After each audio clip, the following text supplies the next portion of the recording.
Welcome back to another episode of Power Bourbon. Yep, there's Chuck.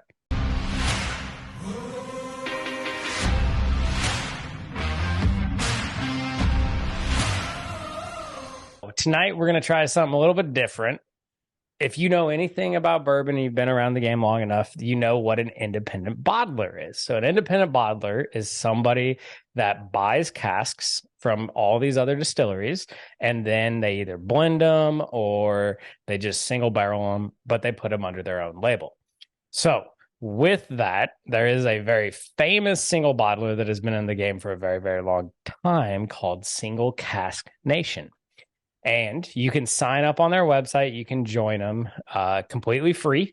And then you can enter lotteries and everything like that. I found out about these guys a couple years ago when I did a meetup with Whiskey Tornado, and they had a wild turkey single barrel that was the most amazing bottle I've ever had in my life. And they do about 2 wild turkey picks every year. So naturally, I signed up and lost in the lottery and didn't get anything. But I saw this bottle and I thought, you know what? I'll give it a shot. So this is actually what they called Single Batch Nation. It is a 4-year-old blend of an Indiana bourbon and an Indiana rye. Oh, so we got a little boot rye action. Yes, some boot rye from a certain Indiana distillery that shall not be named, but if you read the label far enough, you can see it says batch number MGP-3BB-1RB. So I'm thinking it might be from that Lawrenceburg location. There's a very good chance of that. But it's a really cool bottle. They do some cool stuff. The only thing I really dislike is it is a glass topper, so it is a pain in the butt sometimes to get off. But the thing they do that is really cool is they put their blending notes, or not blending notes, but their taste notes on the side. So this is what they get from it, everything like that. And of course, everything is wax sealed. So, I mean, it hits all those great notes, and it's got a nice bottle, and they change it. They do a whole bunch of bourbons, different things like that, but they also do a lot of scotches and cognacs, tons of stuff. They got access to all of these amazing products. So I definitely recommend checking them out, and maybe you'll find something you like from them. So as far as the lottery, do you have to be a Patreon member, or you can just submit like, hey, I'm just completely free? Just all right. You just go to their website, you type in your email to join their mailing club, and then it's only the really limited edition stuff. So like the wild turkey picks, and then some of like the 30-year-old plus scotches they do are lottery based. So on the nose, I do get bourbon and rye. So I get some of those nice caramel, vanilla, oaky stuff, but then I do get some of that hay grassy rye notes kind of on the back end of the nose. Yeah, and even a little menthol. It's a little bit of a cooling nose at the back of it. Yeah, definitely a little bit of. I'm trying to decide which, if you gave this to me blind and you didn't tell me it was a boo rye, what would I have said it was? I probably would have said it leaned towards the rye category, just because of those, like, you don't get that wintergreen kind of herbal notes classically on a bourbon. Yeah, but I think you'd probably have gone like a 51 rye and not a 95.5. Yeah, agreed.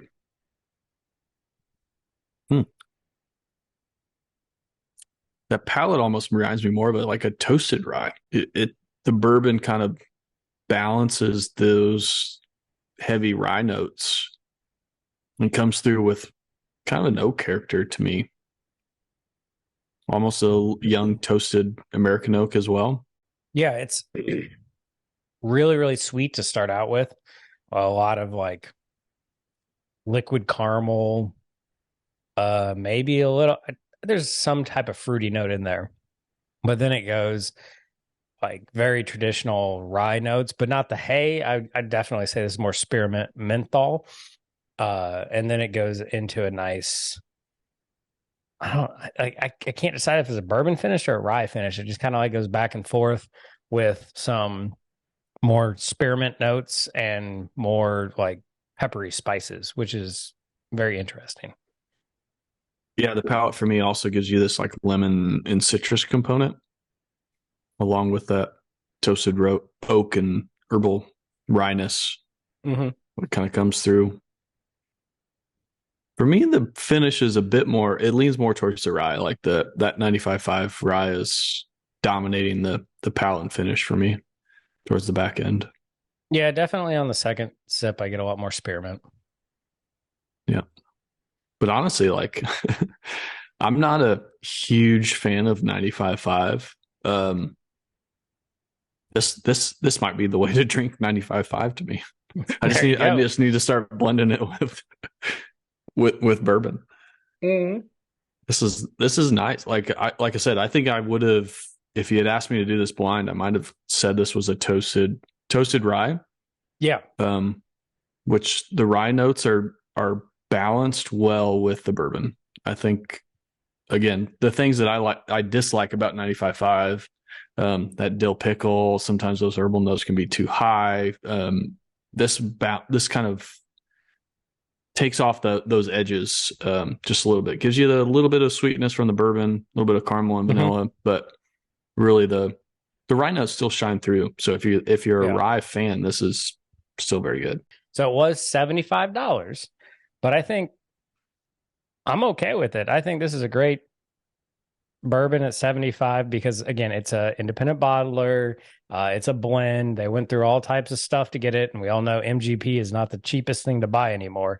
And I mean, I think like I'm not upset.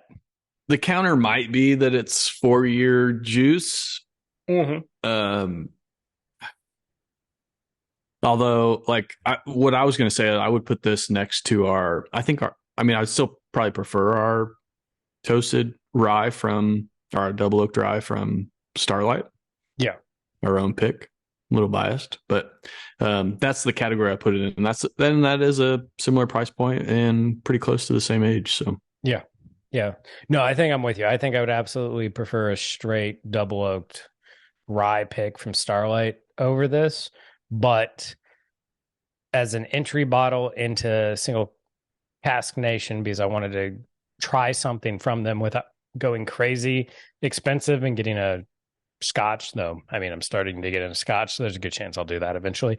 I think this is a really good offering, and you got to view it more as, you're supporting a small business if you do something like this.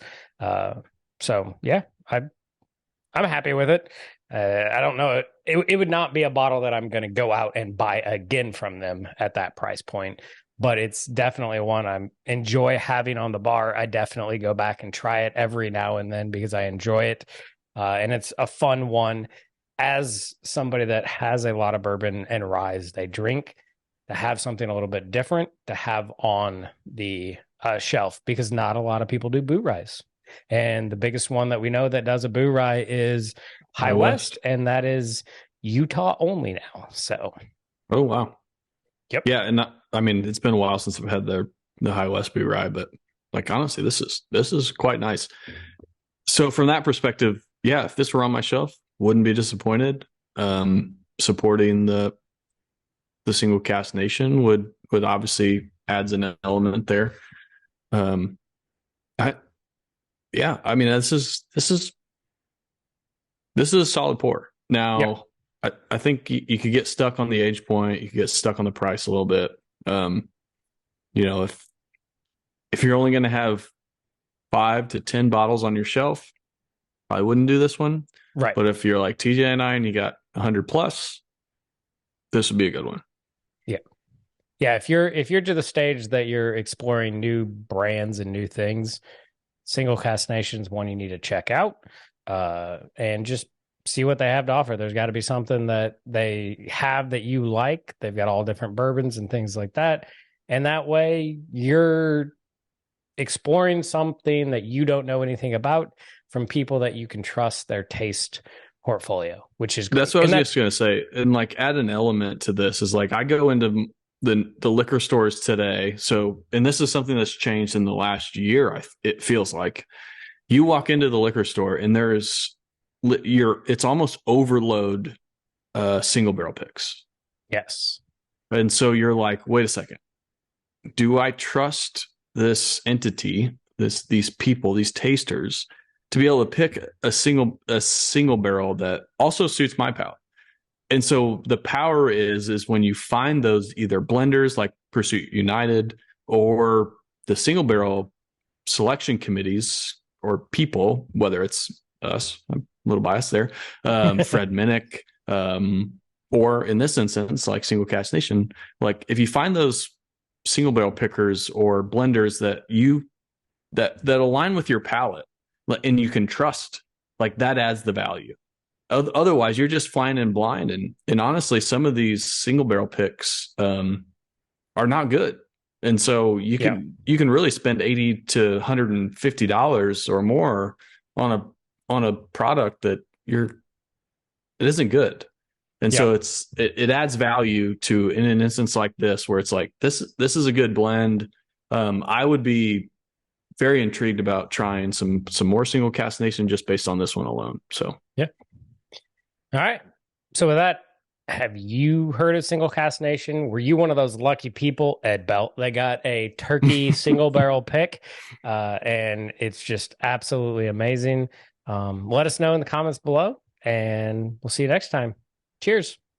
stay neat.